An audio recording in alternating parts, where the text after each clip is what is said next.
Assalamualaikum warahmatullahi wabarakatuh. Waalaikumsalam Waalaikumsalam warahmatullahi. warahmatullahi wabarakatuh. Selamat pagi, salam sejahtera untuk kita semua. Pagi hari ini saya berterima kasih kepada Mas Sumi, Harus dikasih tahu ya, kan. Ketua DP Mas Sumi, Pak Dr. Ahmad Yani, abang saya, dan para panitia, Pak Ahmad. Saya inginnya Muldoko, bedanya R saya luar biasa, Bang Ahmad Murjoko, kemudian Bu Mari Muhammad.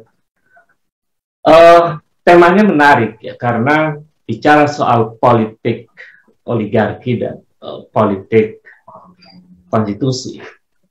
Sebetulnya Kurang keras dikit. halo, ya, saya memulainya dengan satu pertanyaan. Sebetulnya kapan mulainya politik oligarki itu tumbuh dan berkembang? Sebetulnya sudah lama ya, bahkan sejak kehadiran politik di era Yunani kuno ya, di awal abad ke-20, kemudian ada satu gagasan penting, satu buku penting yang ditulis oleh Robert Michel yang sangat populer hingga kini, bahwa oligarki itu sudah menjadi, dia sebut sebagai the iron law of oligarki, hukum besi oligarki. Artinya sejak awal abad ke-20, oligarki itu seperti hukum besi yang tidak bisa dihindari dan hanya mungkin diminimalisir. Sampai kemudian era kolonial ya, dan era kemerdekaan, era Orde Baru dan seterusnya.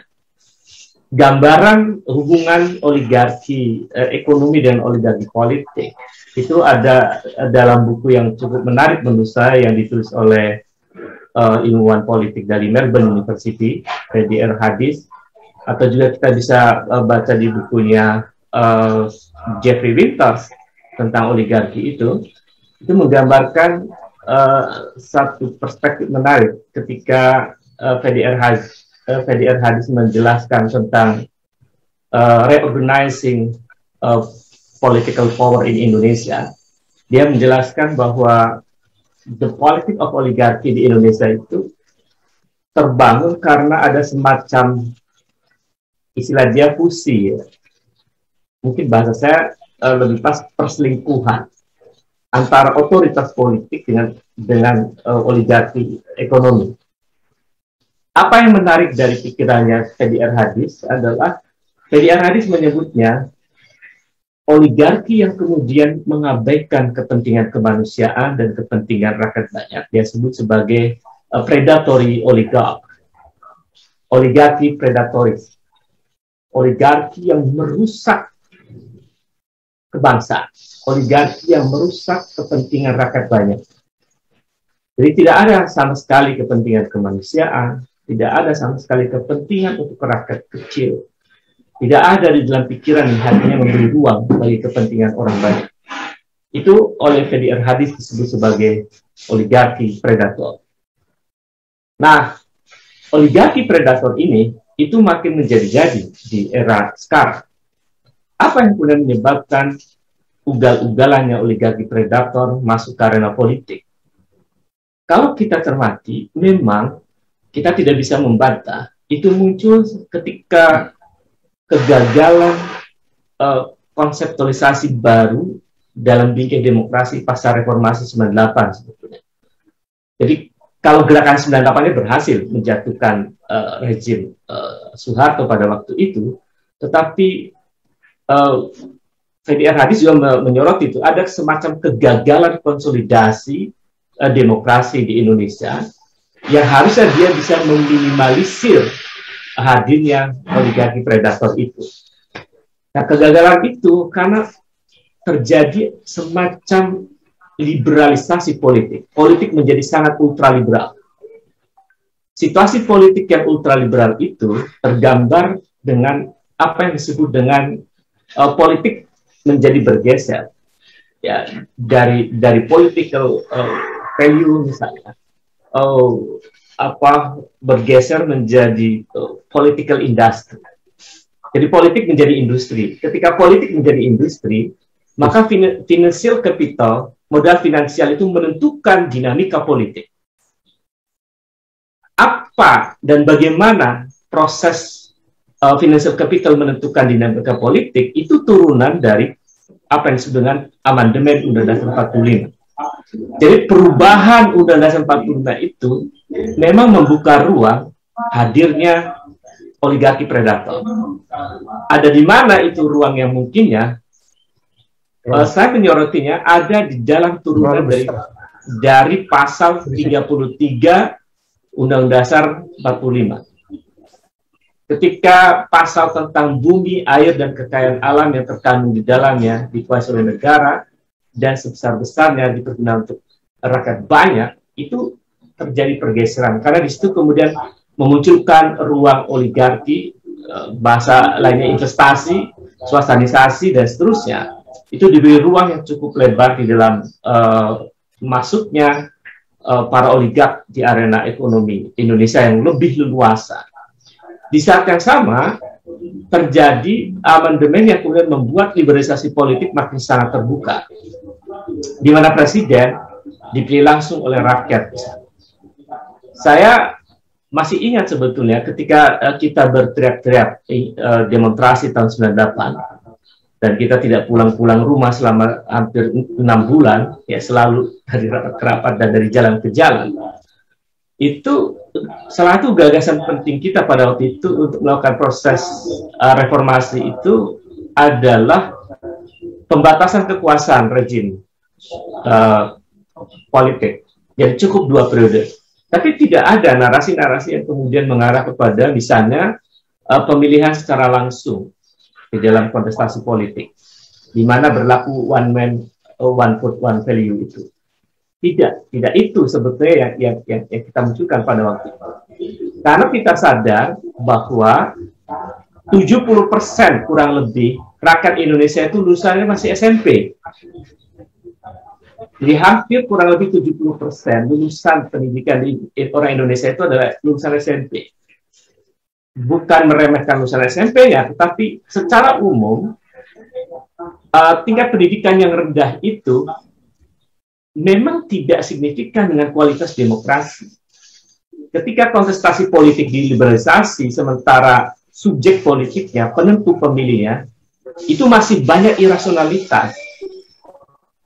Itu susah untuk menghadirkan pemimpin yang berkualitas. Irasionalitas politik itu hadir, dia akan menjatuhkan pilihan secara subjektif, like and dislike, atau dia menjatuhkan pilihan karena ada kepentingan atau keuntungan pragmatis, misalnya money politik. Jadi bukan pemilih yang rasional yang ada di Indonesia ini secara mayoritas. Dari tingkat pendidikan yang masih rendah, kemudian juga edukasi politik yang masih belum optimal, lalu kemudian terjadi liberalisasi politik, akibatnya apa yang terjadi? Kos politik menjadi sangat mahal, ya, karena proses-proses politik itu membutuhkan pembiayaan besar. Nah, misalnya saya kalkulasi ya, untuk menjadi calon presiden, itu minimal kita perlu 9 triliun. Ya, sekitar 9,5 triliun. Dari mana kalkulasinya? Kalkulasinya itu satu provinsi itu membutuhkan dalam sebuah pemilu membutuhkan 300 sampai 500 miliar. Kalau saya buat rata-rata 300 miliar dikalikan 34 provinsi, ya kira-kira angkanya ketemu 9 sampai 10 triliun.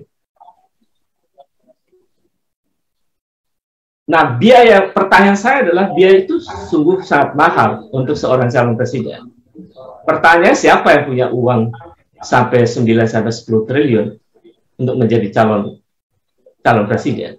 Jawabannya adalah para oligark. Saya kalau kita ngecek kekayaannya siapa Mr. Presiden sekarang dengan calon presiden kemarin yang lawannya, nggak nyampe itu 5 triliun, 10 triliun itu nggak nyampe. Nah, pertanyaan dari mana mereka mengeluarkan uang begitu banyak? Disitulah ruang oligarki. Oligarki membeli politik. oligarki membeli politik. Jadi tidak heran kalau kemudian tiba-tiba lawan politiknya jadi menteri itu, karena dua-duanya dibeli oleh oligarki yang sama. Karena dua-duanya dibeli oleh oligarki yang sama. Nah, Bapak Ibu yang saya hormati, ketika biaya politik yang begitu mahal dan di mana ruang intervensi oligarki yang begitu besar itu terjadi, maka politik itu menjadi tidak lagi memiliki visi besar. Jadi kalau fenomena revisi Undang-Undang KPK tahun 2019 itu membenarkan kesimpulan bahwa ini oligarki yang berkuasa. Oligarki sangat takut dengan KPK, di mana oligarki mengambil proyek ya di dalam APBN itu akan gagal mereka karena ada KPK yang galak dalam tanda petik ya. Maka KPK harus dilemahkan agar oligarki leluasa menguruk keuntungan dari bisnis dengan APBN. Kan itu logiknya. Lalu kenapa ratusan ribu mahasiswa demonstrasi, ratusan profesor mengingatkan rezim, tapi mereka juga tidak mau berkutik? Karena rezim ini dibawa kendali oligarki. Nah, itu satu gambaran menunjukkan bahwa memang politik kita ini politik oligarki, bukan politik konstitusi. Konstitusi menjadi diabaikan, ya, oligarki diberi karpet merah di dalam politik kita. Itu tidak hanya dalam kasus undang-undang KPK yang direvisi tahun 2019, yang kemudian pada waktu itu ada demonstrasi mahasiswa dan ada 2 mahasiswa yang ditembak mati pada waktu itu. Itu satu fakta ya. Artinya apa? Bayangkan demi oligarki KPK dilemahkan dan mahasiswa harus ditembak. Demi oligarki kelompok oposisi harus dibungkam. Demi oligarki 6 orang di kilometer 50 harus dibunuh.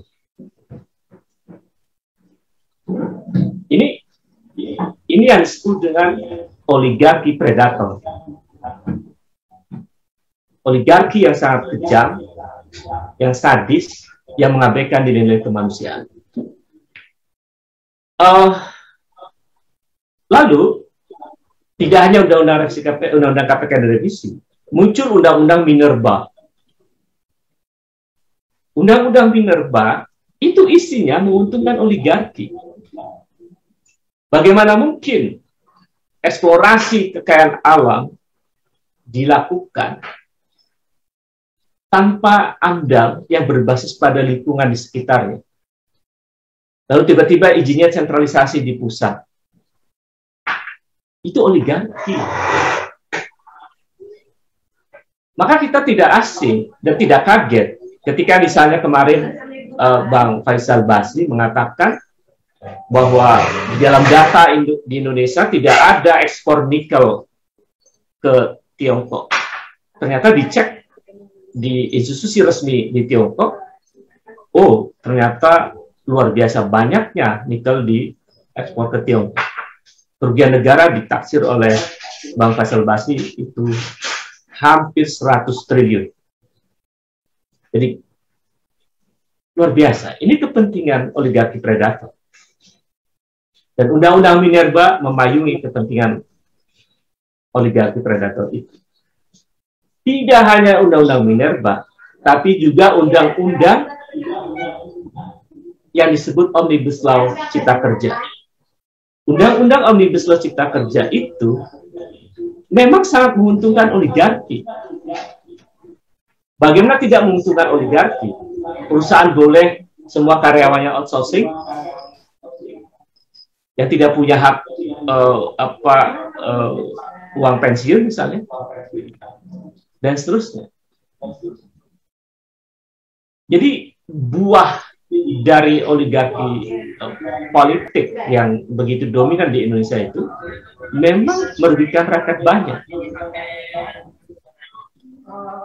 Nah, lalu Pertanyaannya, kira-kira apa mungkin ini berubah? Apakah mungkin kembali ke konstitusi agar negara itu berjalan sesuai dengan konstitusi? Saya melihat sepanjang elit kuasa hari ini bermesraan terus dengan oligarki. Bahkan oligarkinya sekarang ini sudah berfusi di dalam tubuh kekuasaan. Yang oleh Bang Rizal Ramli disebut sebagai peng-peng itu. Penguasa sekaligus pengusaha. Itu nggak mungkin berubah ke arah kebaikan dalam politik. Nggak mungkin. Karena mereka ada di situ semua. Ada menteri yang punya 16 perusahaan lebih, misalnya, yang tidak hanya bisnisnya soal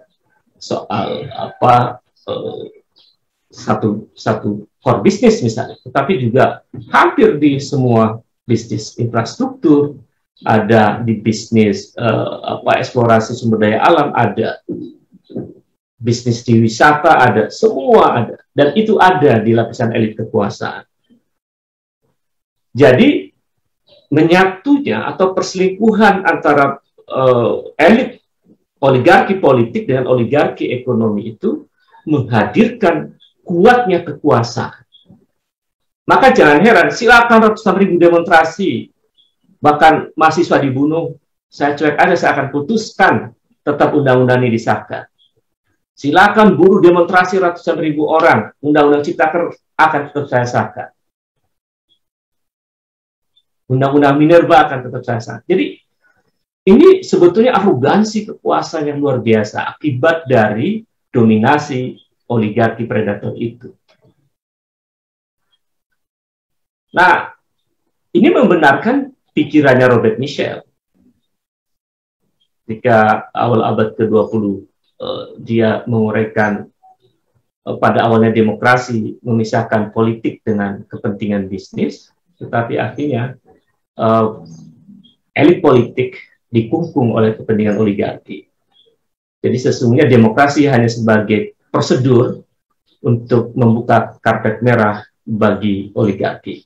Bahasa lainnya, demokrasi dalam situasi sekarang itu seringkali dijadikan sebagai tempat persembunyian paling aman, paling nyaman bagi para oligark predator. Nah, ini tentu saja memerlukan satu semangat untuk menata ulang politik kita hari ini. Apakah akan terus membiarkan oligarki predator menguasai republik ini? Dan mereka, para oligark ini yang sudah bermutasi dan berfusi dan berselingkuh dengan kekuasaan, sekarang oligark politik itu juga adalah oligark predator. Kan dasar. Dasar. Dan mereka, bayangkan dalam satu bisnis kesehatan saja, itu sudah puluhan triliun mereka mendapat keuntungan di situasi pandemi. Sementara ongkos pilpres ya 10 triliun cukup. Artinya apa? Itulah wajah oligarki yang luar biasa di Indonesia. Nah, ketika kita tidak melihat ada secercah harapan dari elit kekuasaan untuk membenahi politik pada hari ini, sebetulnya nggak ada cara lain kecuali menata ulang, melakukan perubahan besar dari situasi politik hari ini, agar oligark predator ditempatkan pada tempatnya dan politik kembali hadir sebagaimana Aristoteles pernah mengatakan politik itu hadir untuk menghadirkan apa yang ia sebut sebagai common good, kebaikan bersama, keadilan, kemanusiaan, kerakyatan, dan seterusnya. Kalau dalam terminologi politik Islam, itu yang disebut dengan al-adalah atau keadilan, itu yang kemudian juga disebut sebagai baldatun, thayyibatun warubun ghafur. Itulah politik, karena politik itu kan sebetulnya wasilah, jalan untuk menuju kebaikan. Jadi saya kira itu poin-poin penting yang ingin saya sampaikan. Kalau ditanya datanya apa untuk menunjukkan bahwa oligarki predator itu berkuasa? Ya cek kekayaan saja, Bang Murdoko. Kekayaan mereka bertambah berapa selama mereka berselingkuh dengan kekuasaan? Kan itu. Fakta empiriknya penguasa saja 70% pejabat itu kekayaannya naik dalam negara sedang krisis. Itu penguasanya. Apalagi oligarki predatornya yang mengeruk keuntungan bisnis dari situasi pandemi. Itu ya kita bisa baca di situ. Kemudian siapa-siapa yang membiayai politik itu akan terbaca. Ya kalau yang paling mudah sebetulnya kita melihat para oligark itu ya mereka yang masuk dalam top 10 orang paling kaya di Indonesia. Sudah itu di situ kesimpulannya. Siapa yang membiayai politik mereka? Ya orang-orang paling kaya di Indonesia itu. Kalau mau menyebutkan nama nanti jadi ramai nih kan. Tetap periksalah kekayaan mereka dan bagaimana sirkulasi kekayaan mereka dengan relasinya dengan kuasa dan kekuasaan. Nah, saya kira itu Bang Murdoko, mudah-mudahan sebagai pengantar diskusi ini menjadi satu perspektif yang bisa kita bedah. Akhirnya politik kita menjadi sangat irasional, menjadi sangat merugikan rakyat banyak. Jadi diskursus politik yang kita dengarkan pada saat perdebatan di BPUPK itu nggak kita lihat lagi di DPR sekarang. Kan kita ingat tuh bagaimana Pak Nasir berbicara, bagaimana Agus Salim berbicara dan lain-lain. Itu sangat intelektual kan misalnya. Diskursus di arena parlemen di masa itu sangat intelektual. Tapi sekarang parlemen sekarang itu ya level pemerintah. 82% adalah koalisi pemerintah dan mereka menjadi parlemen juga ada kong-kali-kong dengan oligarki. Ya sempurnalah oligarki predator ini menguasai republik. Saya kira kehadiran Mas Sumi saya memberi apresiasi untuk berani mendobrak situasi itu untuk membawa negeri yang menurut saya cukup teoritik ya, karena perdebatan soal oligarki dan gagasan-gagasan politik baru. Terdengar? Halo, tes Sinyal. Pak Ubed jelas, dilanjut. Oh, oke. Ya, jelas Pak, jelas. Ya, jadi ketika diskursus politik di mazhab Frankfurt itu muncul, memang ada perdebatan menarik sebetulnya antara kritik pada praktik demokrasi yang kemudian muncul gagasan apa yang oleh Habermas disebut sebagai komunikatif society, itu masyarakat komunikatif, di mana muncul bahwa antitesa dari kegagalan demokrasi itu atau lanjutan dari demokrasi yang lebih berkualitas adalah tumbuh suburnya apa yang disebut sebagai public sphere. Nah, saat ini menurut saya menarik sebetulnya oligarki itu bisa dilawan oleh apa yang disebut dengan area yang bermetamorfosis sebetulnya. Saya sebut mungkin istilahnya digital public sphere. Jadi ada ruang publik digital yang bisa menghantam oligarki sebetulnya. Dan ini mesti disuarakan oleh masyarakat.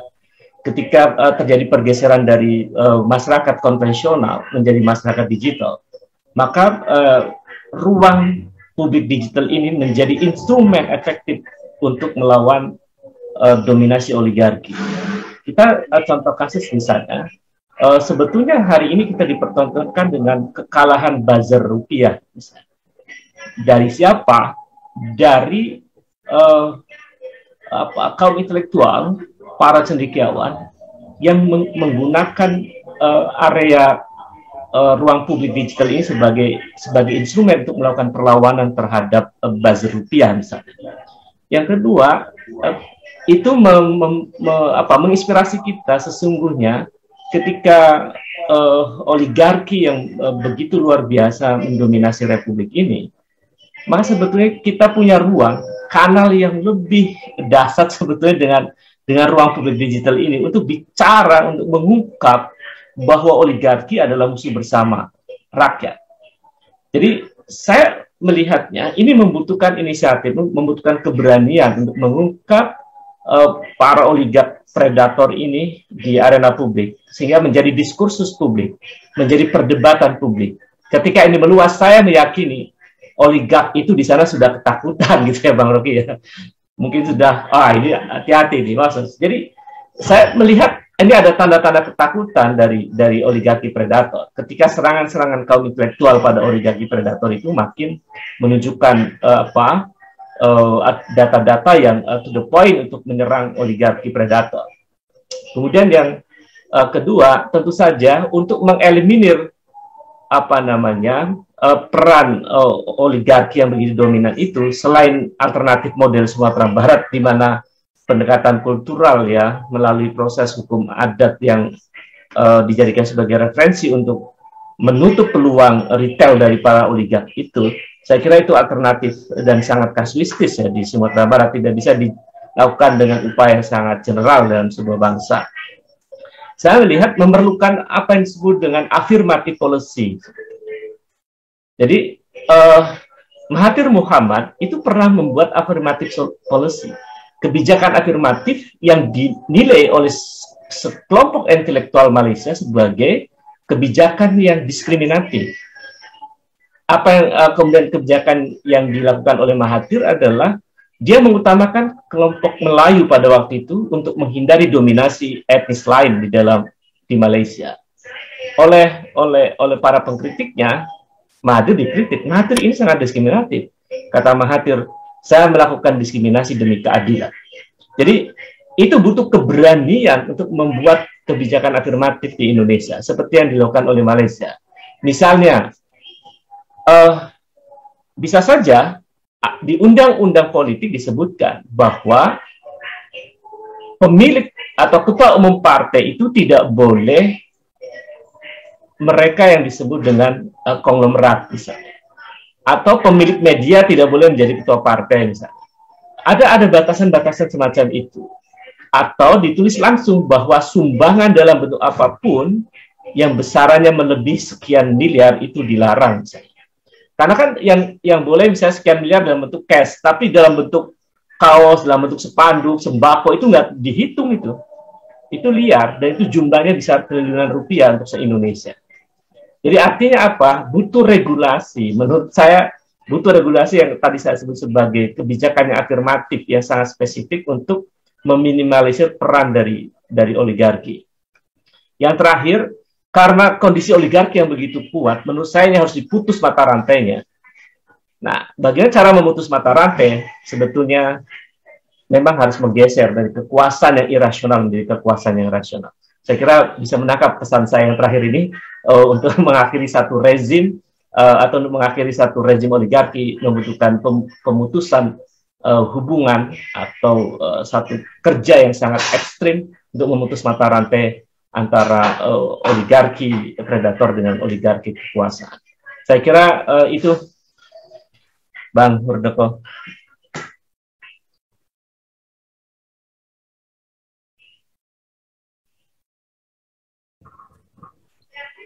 Sudah ya Pak Ubed ya. Terima kasih Bang Ubed atas penjelasan dari beberapa penanya yang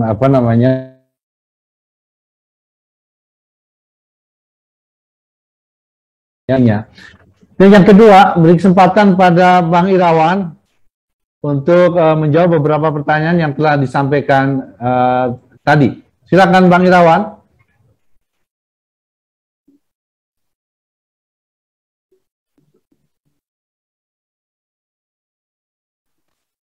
Baik, terima kasih Bang Moderator.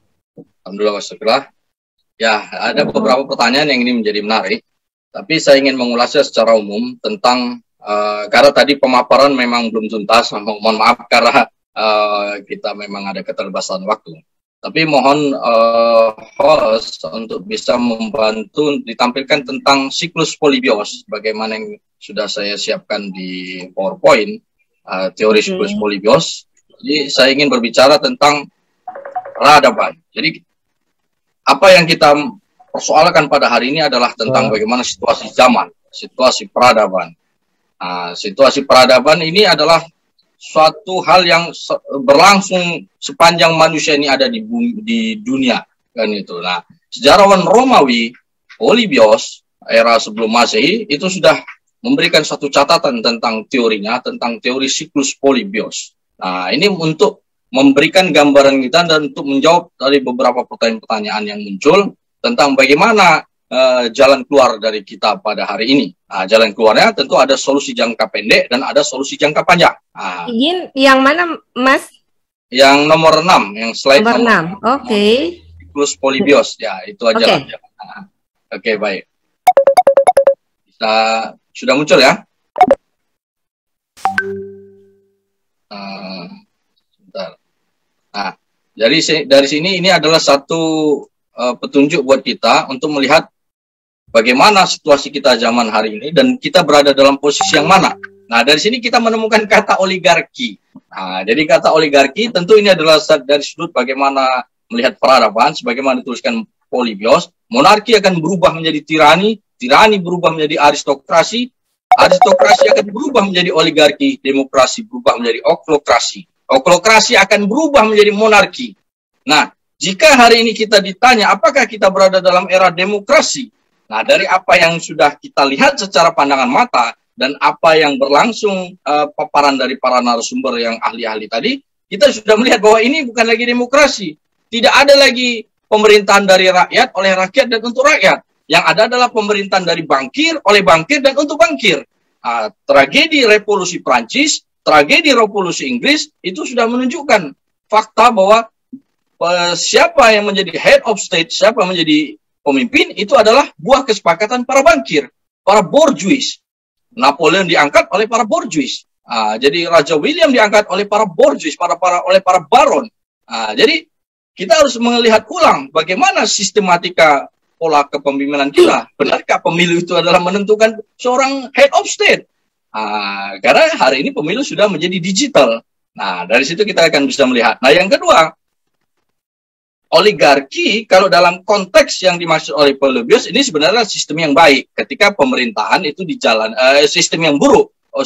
Jadi yang dimaksud dengan republik, sebagaimana dipaparkan oleh Cicero, itu adalah pola yang digunakan dengan pola monarki, aristokrasi, dan demokrasi. Jadi demokrasi sebenarnya konteksnya adalah sistem yang baik, jika dia merujuk pada demokrasi yang dilakukan oleh pada era Romawi. Di slide saya sebelumnya itu ada bagaimana replika penggambaran demokrasi yang dilakukan oleh pada masa Romawi. Bagaimana seorang kaisar itu dikawal oleh yang namanya senator. Nah, senator ini mewakili para tribunal. Jadi senator inilah yang menjadi lidah rakyat terhadap para kaisar. Nah, peristiwa ditikamnya Julius Caesar oleh para senator dan itu di depan senator, itulah yang menjadi mazhab monarkomak, sisi lain dari mazhab politik, karena dalam pola kekuasaannya tidak hanya ada mazhab politik. Sebagaimana tadi ditampilkan, yang kita kenal hari ini hanya ada satu mazhab, itulah mazhab politik. Nah, demokrasi pada masa Romawi, senator itu berkuasa penuh, dia berdaulat penuh terhadap bagaimana perjalannya suatu kerajaan atau suatu state era kuno.